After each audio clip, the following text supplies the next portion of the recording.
They were auctioning for $50,000 a pair. And so I started wearing them bitches with no socks. Like, just to let you know, this shoe ain't never leaving. I'm not selling. Don't even ask. All right, man, first things first, I gotta introduce my man, my Mr. Rogers, man, the Houston GOAT DJing, you know what I'm saying? So, pleasure to have you, man, you know? Hell yeah. The show is called AUX MONEY. I feel like the aux chord is just such a big thing in rap and hip hop and whatever, and in music in general. And Rogers, I know you've been putting some crazy ass aux chord positions, and you got anything crazy that you wanna? Man, craziest aux chord story? Yeah. I think it was back in like 05. Yeah. Man, we were on the Rhythm and Gangster tour, man. I was DJ for Slim Thug. Yeah. It was Snoop's tour, and we had a stop in Miami, and we went to Inner Cell Studios. He had a session finishing up the Already Platinum album with Pharrell and Chad. Oh, right? Shit. Neptune. So we left. Pharrell and did his thing. Chad hopped in the van with us to get a ride back to the room, and we had an iPod, Slim iPod. It was just playing through music or whatever, and then it was like some random acapellas popped up, and Chad started beatboxing and to the acapellas. Yeah, it was like stuff you couldn't even capture that moment, man. Yeah. And then he was just kind of like cycling through songs on the iPod, and it was that was one of them historical aux chord moments for me. Yeah. Catching that vibe. That's just crazy, man. Mr. Rogers, man, it's crazy. I always wanted to tell this story just on some aux chord shit. A lot of people think I've been making beats for like my whole life and shit, but really, I'm very much a DJ first. And Free Jeffrey, man, my craziest aux chord story is it was the night of the Atlanta Astroworld stop, and I had this song that I really wanted Jeff to get on, and he was like, "Yo, whatever you need after this shit, like for real, I got you." Yeah, we plug up when we get to the studio. I was like, "All right, bet." We get to Tree Sounds. It's like maybe 1 o'clock in the morning, and I load up the joint. He's like, "Nah." He's like, "First of all," he's like, "Chase got some shit to play." Hey, I was like, "All right, bet." I take the aux. I maybe loaded the song up for maybe 15 seconds. Not even that, maybe like 10 seconds. Let the shit go. He stopped me like, Cause him and whoever it was at the time, they wasn't seeing eye to eye about some shit. He was like, all right, no. He's like, nah, what else you got? And I'm like, damn, that's what I had. Like, the fuck? That's really what was going on. So I'm playing beats. It's in there too. It's like Turbo in there. I want to say Weezy was in there. It's in there. I started playing some beats. I don't know what them shit sound like now, 5 years later, but whatever. And in the middle of the session, my shit just crashed. Like, it started like auto updating on some PC shit. The room just go dead silent. And I'm like, yo, I'm the worst producer ever. Like, this shit is ass. So he just like, all right, like, what everybody else got. Trav, like, I got some shit. First beat he load up out west, out the gate. I'm just like, yo, I'm the worst producer ever. Night is over. Like, I start packing my shit up. It's done, right? So they do the joint. They do out west in probably like 2-3 hours. Shit is clearly a hit, like whatever. So I'm packing my shit up. It's like 5 a.m. I'm getting ready to go. Jeff like, no, where you going? I'm like, shit. I was like, I'm gonna go to the crib. It's 5 a.m. He's like, no. He's like, stay. Whatever you need me to do, I got you. I was like, all right, this is real right here. So my computer just finally finished like updating or whatever the hell. The next beat I played was the Mayday joint with me, him, and Shet. That was the next beat. He's like, nah, you talking about something, a beat with all them sounds. Yeah. I bet. So we went in there. He blacked out for like 3 minutes. It's one of my favorite Thug verses of all time. Like, for real. This is easily, I think, one of his best, and he blessed me with that. And then Shaq went down the street to like get some like snacks or some shit. He walked in at the perfect time. Jeff was trying to figure out the hook or some shit. And Shaq, he already, he was ready. He came in, laid that shit down. I'm like, all right, bet. It's 9 a.m. I'm like, yo, I got a single, yada. Jeff sleep right behind the computer. Eyes closed, the whole shit. And I asked the engineer, like, yo, can I get a bounce of that? He's like, yo, I'm not getting fucked up for this. He's like, you gotta ask him. As soon as I said the word bounce, Jeff wake up like, what you talking about? I'm like, yo, can I get a bounce? He's like, all right, baby, you straight. I'm like, all right, get the bounce of this joint. And I pack my shit up again. I'm packing my computer. He's like, bro, where you going? I'm like, bro, it's 9 a.m. Like, I'm finna go. He's like, nah, load up some more shit. On my computer, I probably had like 4 beats to my name, man, like left on my computer. So I played play 1, play 2, play 3. The 4th one, I was like, bro, he gonna hate this shit. It's some like rapidy rap. I was thinking of a particular like 90s artist when I made it. And I was like, bro, you're not gonna fuck with this shit. So I loaded up. He was like, all right, perfect. Got on that beat at like 9 a.m, spaz out again. And yeah, that beat's going on my album as well. And I can't wait for it. That particular artist is actually on the song with him. I can't wait for everybody to hear it. But that's that, man. So that's some AUX Money shit. I always want to say that. Free Jeff, and everything else, man. So, but well, let's keep this shit going, man. I want to bring to this AUX Money couch right here the OG, the burger connoisseur, Mr. Bun B, man. This is a special day. What's up, OG? Burger connoisseur. The burger connoisseur. That's great. Clothing connoisseur, streetwear connoisseur. I mean, say the burger connoisseur. Yeah. Hold up, man. Hold up. Is that? Wow. I'll take it. I don't want to feel like I'm a burger expert. You don't think so at this point? No, not at all, because it's not like there's close competition. It's not like I got to go out and taste different burgers to know if my burger is good. There's no burger comparison. There's no burger. You don't have to be a connoisseur to come to that. So what's the word for that? Burger champion? I don't know, like burger. The Burger King. The Burger King. I think that name might be taken, but shit. For lack of a better term right now, until I find a better one. I was gonna ask you where, of course, other than yours, but what state or city do you think has the best burgers, or the best grill, barbecue, whatever you want, just that whole realm of I think for burgers, it's probably California. Yeah, I was gonna. I agree with that. California, especially with the smashburger trend right now. California basically broke the smashburger trend, brought it back to life. There's a lot of great companies that do it, but most of them are done by chefs that just wanted to do a great burger. They weren't looking to create a big brand, and the way they source everything and the way they present their brand, it's not meant for it to be a chain restaurant. Right. You know what I'm saying? But they make really good burgers. Murder, She Wrote, they make really good burgers on the West Coast. But, we created this brand to scale up and scale out. You know? So while I am proud of the fact that we started this company in Houston, and Houston helped us get to where we going, I want this to be as much of a cultural export as UGK's music was. Right, for real. You know what I'm saying? I wanted to be representative of the city and associated with the city just as strongly, So I do plan to scale this burger out to other cities. Right. For sure. Definitely going to probably stay in Texas for the most part in the earliest stages, because it's going to be easiest for us to maintain consistency and source ingredients in a financially viable way. Right. The further we go away from here, just being frank, the further we go away from here, the more it costs to get fresh ingredients on a daily basis. Yeah. So I'm happy right now. I think we could do probably up to a dozen stores in Texas over there. Easily, man. It be lines outside the goddamn.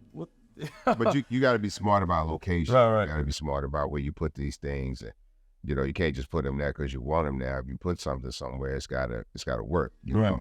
There's a lot of communities I would love to put a Trill Burger in, but is that community going to be able to help my brand grow? You know, can I help that community grow? Sometimes it may be too early to move into a spot because it's just not populated heavily enough, and it's just not enough people visiting that space. So it just takes a little time. Everybody's like, man, bring one to the north side, bring one to bring one to Pearland, bring it to Dallas, San Antonio. I would love to do all of that, but that shit takes time. Right. And so right now, we're just making sure that the brick and mortar we got on 3607 South Shepherd is running consistently, and we can handle that. Yeah, it is. And but we're gonna get to it. And then we just we had our full service debut in NRG for the home opener. Right. Where I saw you at the home opener.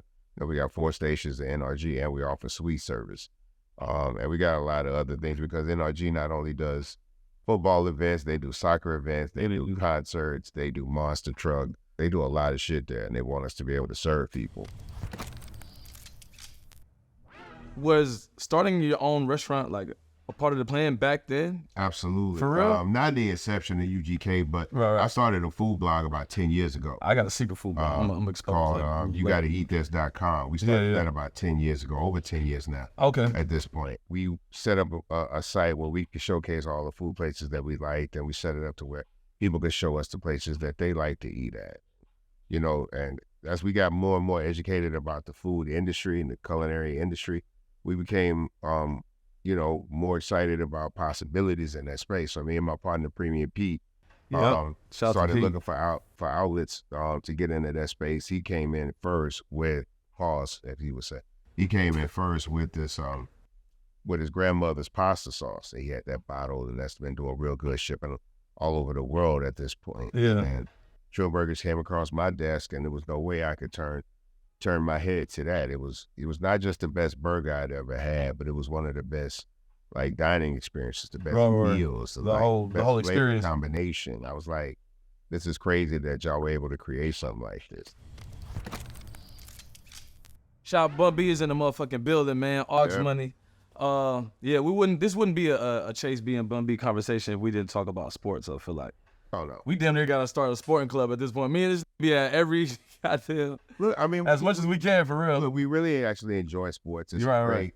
It's a great retreat from, our lives are pretty hectic, chaotic. We travel a lot. Yeah. And we typically in rooms full of people that, we share a common interest in that room, but maybe not in life. Like they want to come to the party or the concert and hear the music. But outside of that, do we really have a lot in common with these people? Yeah. But that's the beauty of our friendship, is that we genuinely get along as people, and we both really love sports. Right. And our home teams they're good enough to get behind and support. You know what I'm saying? The Texans going in a new direction with Cap over there, D'Amico. Definitely a new direction. We got 2 first-round draft picks. So the organization is really trying to do its best to, present a better product on the field as well as a better connection with the community. That's why they went so hard. We're bringing Trill Burgers in, and I'm glad that they're doing it the way they're doing it, investing in young talent and building it up, because we could have fallen into, which nobody would have seen, but we could have fallen into that Aaron Rodgers trap. Right. Where we threw a whole bunch of money at it to try to win big right now. Right. And then you end up, for 4 plays into the season, that shit is true. Your big money investment is out, and now you're right back with the team you started with. Yeah. With the Zach Wilson experiment, you should have just invested into the young talent and just try to see where it was going to get you anyway, because now you got to, you know what I'm saying? So, but I mean, look, we're the home of the Astros, you know what I'm saying? Know that. Current World Series champions, and it's great to have a city with a world champion team, right. And and they're building their legacy over there. These Rockets, just like the Texans, they got young talent.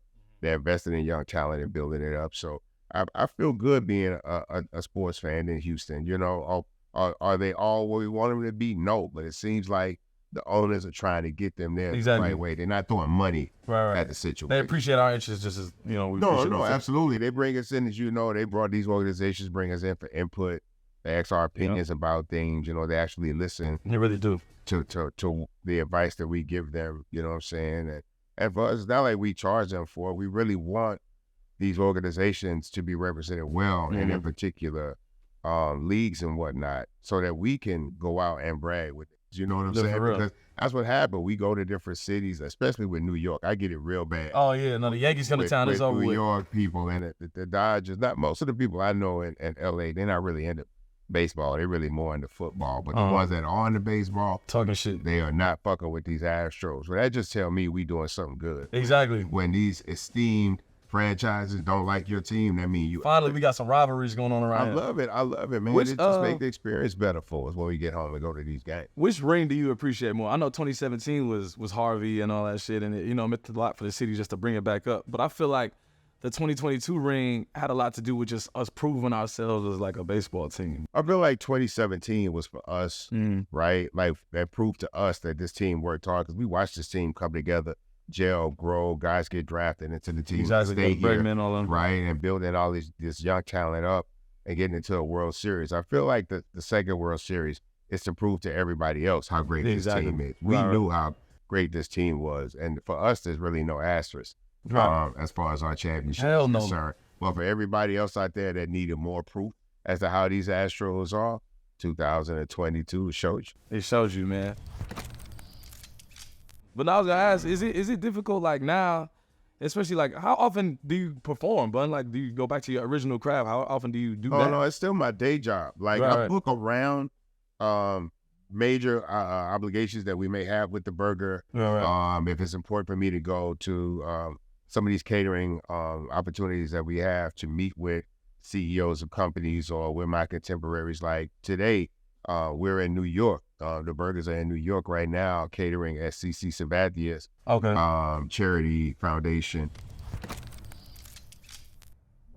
Hearing those songs, right, from 20, 30 years ago that weren't singles that you don't perform, or that you release a show or stuff like that, like Do you remember those records, let alone those verses?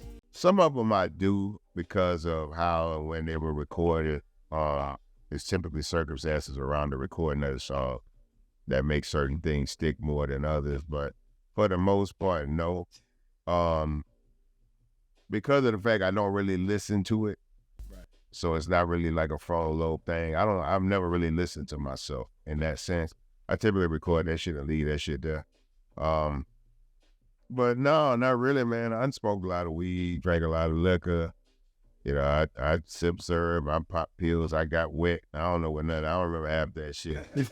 Say, for example, I do a feature with it in March, right? Right. Album come out in September. He want me to come down and do the song. Now, I didn't leave with a copy song. You're not for real. Since you recorded it, right? So if I know I got to go down and perform it, I'll go in the studio and re-record the verse. Oh, shit. And put it back here. Because otherwise it's stuck back here and I got to recall. I'm trying to recall. As I get older, recalling some of that shit is harder to do. So I just go in and re-rap the bitch. Yeah. You know what I'm saying? And then now it's right here. Because it's a recent thing. Because I don't listen to me. Like I don't see how I benefit from listening to some shit I did before. But that segues into like, you listen to everybody else. I mean, I've seen you over the years, man, concerts that I DJ'd, and you'll be there. Besides that, every artist, any hot new artist that's in the city, or that was coming to the city, you was at the show and you were reciting word for word. I'm like, yo, on here, these tapped in with this artist, and you word for word. It's just about if we want to know how good this is. Because I gotta get with these on this mic. Hell yeah. And I only like rapping with the best. You know what I'm saying? Like rapping. I'll make good records if it's a good artist and it's a good song, you know what I'm saying? But typically, for me, I want to rap against people that are really good at rapping. I don't see the point of calling Bun B for a record if you don't want somebody that can really rap on your record. Can't have Bun here and not talk about the rodeo, man. We got to at least bring it up. Man. That shit, what was it, 2 years now? This is the second year? In a row. You got your own night of just curating the whole entire Houston hip-hop culture.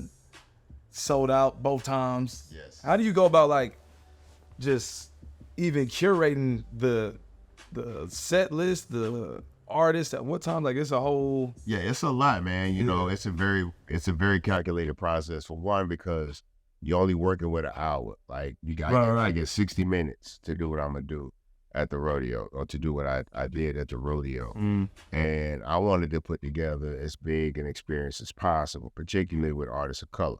Like and Latino artists, because we don't really get those kind of opportunities often, right? At the rodeo, we get a night, but that typically becomes very traditional music. But everybody from Houston knows that the prevalent culture of this city is our hip hop culture. It's one of the biggest exports that Houston sends out into the world, and so I wanted to go big off top because I didn't know if I would ever get the opportunity again. So I was like, we gonna bring this dude and that dude and all of that, and we start trying to figure out like how to calculate travel and, you know, coordinate all these schedules. Yeah, it sounds easy when you putting on paper, but nah, that shit ain't. Y'all do festivals, so y'all know.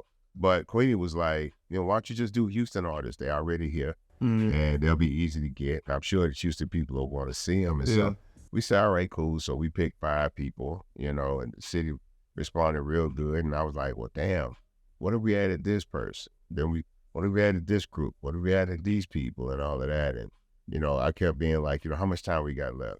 Right. Okay, let's see if we can squeeze in this one. You got to go for it, for real. But because of the fact that it was 60 minutes, it literally had to be like a live mixtape.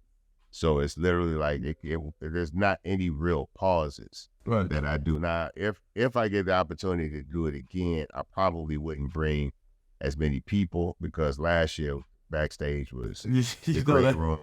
The Houston Source Awards. It was a mess, man. It was a mess. And we don't want to move like that. We want to bring in a very clean and concise show this time. Look, we showed love to Houston's hip hop scene. We showed love to all the homies.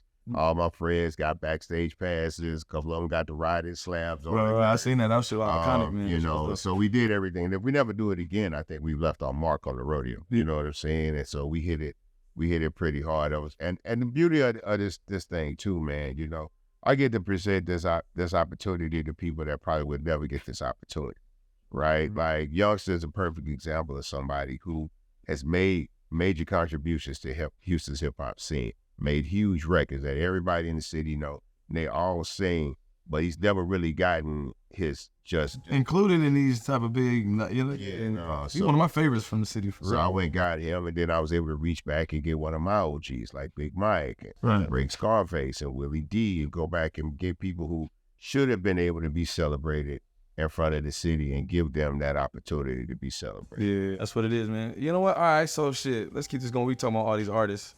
So a big thing on this show is going to be putting people on, you know, our hundreds of millions of viewers out there. It's going to be putting them on to different things. We're asking for 3 different things here, bud. Okay. It could be a book, it could be a restaurant, it could be music, it could be a pair of shoes. First of all, what's your most prized pair of shoes that you think you got in your closet? We gotta talk about shoes at least one question. That's a great question. I've gotten some ill shoes in my time. I got some Michigan 5s. Yeah. That were player edition. Those are really big. I think it was for a long time my Fragment Jordan 1, and not because it's an older shoe or expensive shoe. It was just, you know, it was a gift. Like my best shoes are like gifts. So being part of Jordan family, man, I've been given some really, really ill like presents. Shout out to Jordan family, man. You know that. Reggie said some shit to my right. I don't know, man. I think for me, when I say prized possession, it's not my rarest shoe. He said, yes, well, yeah, what you got? It's not my rarest shoe, but I really love the Carhartt 4s, the Eminem Carhartt 4s. Them shits is OD. They go with everything. And I got them back when they were only auctionable. So, all right. Like, I guess Big Paul had a bunch of them, like, just sitting in the office. They made them for 8 Mile. You're right. They made the shoe for the 8 Mile movie. That's why it's made out of Carhartt, because he's wearing Carhartt all through the whole beanies. And they had a release. They had a release idea for it, and it fell through. And so the shoes were just sitting in Paul's office. That's crazy. They just started sending them out to people for Christmas. Yeah. And I got and now they're what, like 50,000? How much? Yeah, they were auctioning for 50,000 a pair. And so I started wearing them bitches with no socks, like just to let you know this shoe ain't never leaving. I'm not selling. Don't even ask. I will gladly take them shits out with no socks, whatever. But I think right now probably my prized possession is I have the orange leather Virgil Air Force Ones. Yeah. That was seeded. Like these were never sold in retail. So you had to get these from Nike. You had to be on, as they say, the list to get them. And that was my colorway, orange. A lot of people didn't get orange. I wanted purple, but as you can see, I kind of like purple. Right. But I got the orange pair, and I was honored. Like, I've been on a lot of VIP lists, and I get seeded a lot of shit. Yeah. But when that box came, I felt like somebody. With that being said, man, you got to put us on 3 different things, bro. Okay. First thing I got to put you on, just for y'all like that, anyhow, I got to put you on these Trill Burgers. You got to do that. There's no more. You know what I'm saying? That's the number out the gate. Thing. There's a lot of people that's not in Texas that I've never had, and they just see the hype, and, you know, they dying to get them, but, you know. Second thing is, I would say Tokyo. Just in general. Yeah, just in general. I mean, we could obviously concentrate on Shibuya, but just in general, Tokyo, for me, Tokyo's my favorite city in the world now. For years, it was London. Yeah. For years, it was London. And then Venice. Because Venice just old, and like all the shit in Venice is older than America. Like I like countries with a lot of storied history, but Japan, I think, takes the cake in terms of like just lifestyle, right? Like, all the outside of the major cities in Japan are very rural, very traditional, right? And then you get into the main cities, the Kyotos and the Tokyos, and they're so technologically advanced, and so they literally live in the future. It's crazy. You know what I'm saying? And make you think about America differently a little bit when you come back. The food, and they're so locked in on everything they do. Like, they're not casual. Like, Japanese culture is not a casual culture. Right. So, like, if they into cars, then they spend all their money and all their time learning about cars and buying cars. Like, shout out to DJ Go in Tokyo, riding around in slabs on swangers. You know what I'm saying? Because he loves the culture. He wants to be a part of the culture. So when they do food, Like the best Indian food I've ever had was in Tokyo. Well, that's crazy. You know what I'm saying? The best steak I ever had was in Tokyo. Yeah. The best McDonald's I ever had was in Tokyo. Yeah. Oh no, that McDonald's is different over there. I guess. Whatever ingredients they got cooking, their menu is different. It's just fresher and all of that. It's crazy. I watched a Japanese a documentary on bringing it back to sports. Cause you know Shohei is just so crazy. I had to see what was going on. Oh yeah. I watched this documentary on. I think it's on Amazon. Of just it's a special tournament that they have for Japanese baseball teams, and Shohei came out of it.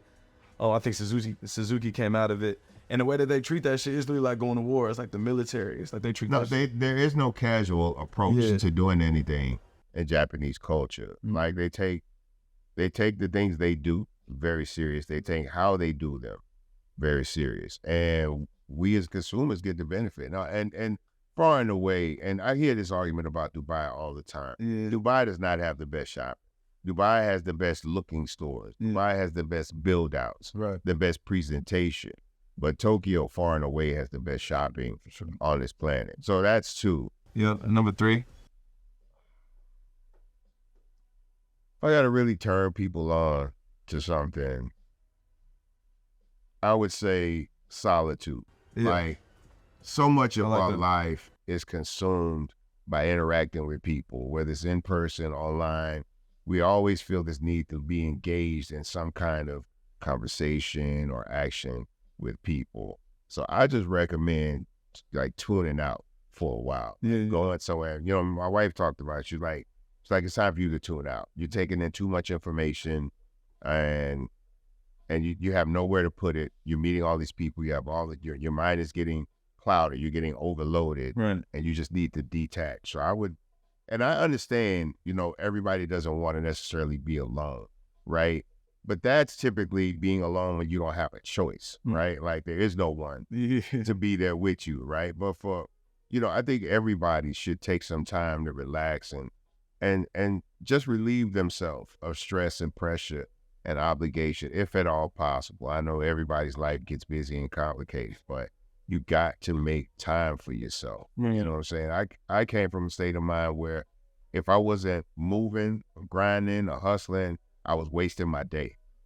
You know what I'm saying? But it got to the point, and Rogers, you've been there before, where you work so hard and then you find yourself in a state of exhaustion. Rogers probably got a gig, right? What time is it? You probably about to... And Rogers got about 2 gigs today. Yeah. The afternoon gig, then probably go to the station and mix, and then go to a club. All type of at night. shit. No, for real. But you know, you got to take time for yourself. And for Rogers, it's even more important because he's a parent.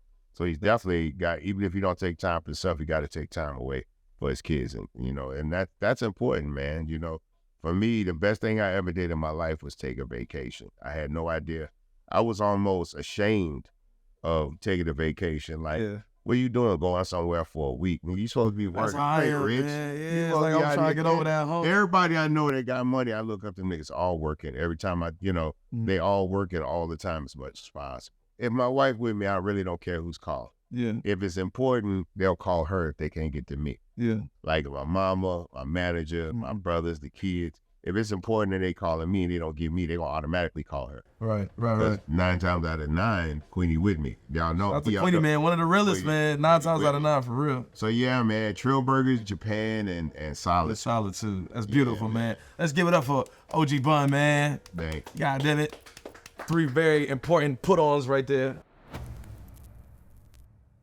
I got an aux cord story too. Yeah, what's that? Real quick, 2011, I was in London for gumball. I'm in the club. It's like 12 at night, and I get a DM on Twitter from Jay Electronica. He's like, you in town? Put the mic down. He's like, you in town? I'm like, yeah, I'm in town. He's like, yo, I'm going to the studio later. Why don't you come and meet me?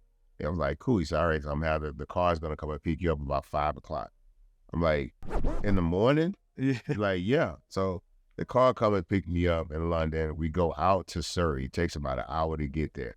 English countryside. I pull up to the studio, this building. I'm sitting in the car for like 20 minutes. He pulls up about 6:15, 6:20. We go in, and he's like, let's just watch the sunrise, OG. Right? And it's Phil Collins' old studio, and it's on a farm. So it's like, you see goats and cows and shit. I might need a shot. Around, right? I need some wine or something. And then we prayed. And then he played me an entire album. This is in 2011. Yeah. He played me an entire album. I'm sitting there, I'm like getting overwhelmed by all this music, and I'm dead tired because I ain't went to sleep. And I got to be back in London in the car ready to drive at 10 o'clock. So he was like, what you think, OG? I said, man, listen, and I'll be honest, it was some of the greatest music I'd ever heard. Of course like, it was. At the time. And he was like, which one you want to rap on? I said, man, I ain't even got the, I'm not even in the frame of mind. The bandwidth, yeah. And I said, I'll be honest, I don't know which one of these motherfuckers need me. Like, all of this music is amazing. But it was literally so far removed from when he finally dropped the album that I can't remember if anything that's on the new album was from back then. Yep. But if there's any J-Elect, if there's any of that shit you played me in Surrey, my nigga, in the studio, bruh, drop that shit, pull that shit out. Like, drop that shit. Please do, man. That's one of my favorite artists. Yo, as a matter of fact, J-Electronica called me at like 3 a.m. and was like, OG, I want to get you on something. Yeah. And I was like, cool, no worries, let me know. And then like an hour later, he FaceTimed me, right? I answered the phone. He put the phone down and he walked away. And he played this, like a minute. Just his background music. He just a minute and 30 seconds of like talking. I'm like, why is he playing this talk? And then it just went into music. Yeah. I'm talking about, bro, this beat he played me, this shit is insane. Yeah. And then he just walked back over to the phone and hung it up and then text me. Yeah. He didn't tell me on the phone, text me, I'm gonna let you know when the verse done. That's crazy. You don't talk to J-Electronica and just get into deep shit. You start off on some very regular, normal shit. Right. And it ends up being, the theme ends up being equated to general themes of world. You know, it's worldly, I love the brother's train of thought, but it's very sporadic. Yeah. So you'll be talking to J-Elect for 2, 3, 4 days in a row, and you might not hear from him for 2 years. I ain't got a call from him or a text from him in at least 2.5, 3 years. And then it was just like, I need you on something. One of the rarest on the planet. And I may not hear from them again in 2 years, but I'll be ready with bars. Yeah, when you got the music though.